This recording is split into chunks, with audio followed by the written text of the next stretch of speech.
लाहौर की इंसदादी दहशतगर्दी अदालत में शाह महमूद कुरैशी समेत दीगर के खिलाफ 9 मई जलाओ घिराव के 5 मुकदमात के जेल ट्रायल की समाअत हुई।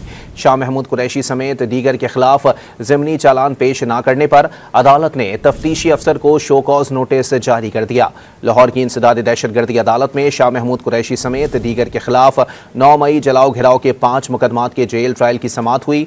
शाह महमूद कुरैशी समेत दीगर के खिलाफ ज़िमनी चालान पेश न करने पर अदालत ने तफ्तीशी अफसर को इजहार वजू का नोटिस जारी कर दिया है। एटीसी ने मुल्जिमान के खिलाफ ज़िमनी चालान पेश न करने पर बरहमी का भी इजहार किया। लाहौर की इंसदादी दहशतगर्दी अदालत में शाह महमूद कुरैशी समेत दीगर के खिलाफ 9 मई जलाओ घिराव के 5 मुकदमात के जेल ट्रायल की समाअत हुई। शाह महमूद कुरैशी समेत दीगर के खिलाफ ज़िमनी चालान पेश न करने पर अदालत ने तफ्तीशी अफसर को शो कॉज नोटिस जारी कर दिया है। एटीसी ने मुल्जिमान के खिलाफ ज़िमनी चालान पेश न करने पर बरहमी का इजहार किया। मजीद जानते हैं डॉन न्यूज़ के नुमाइंदे राना बिलाल से। राना बिलाल, अपडेट कीजिएगा।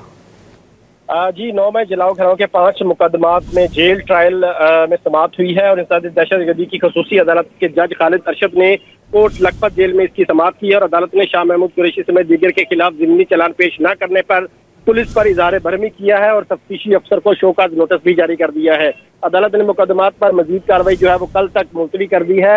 इन 5 मुकदमात का 9 मई के हवाले से जो है वो जेल ट्रायल हो रहा है और इंसदादी दहशतगर्दी अदालत के एडमन जज जो है वो जेल में जाकर समाअत करते हैं, लेकिन पुलिस की जानिब से 5 मुकदमात का ज़िमनी चालान पेश न करने पर आज इंसदादी दहशतगर्दी अदालत के जज ने इजहार नाराजगी की और पुलिस को शोकाज नोटिस जारी कर दिया है और कार्रवाई कल तक मुलतवी करते हुए पुलिस से पूछा है कि चालान अब तक क्यों पेश नहीं किए गए और साथ ही साथ जो तफ्तीशी अफसर है उन्हें भी शोकाज नोटिस जारी करके कल उनसे जवाब तलब कर लिया है। बहुत शुक्रिया राना बिलाल अपडेट करने के लिए।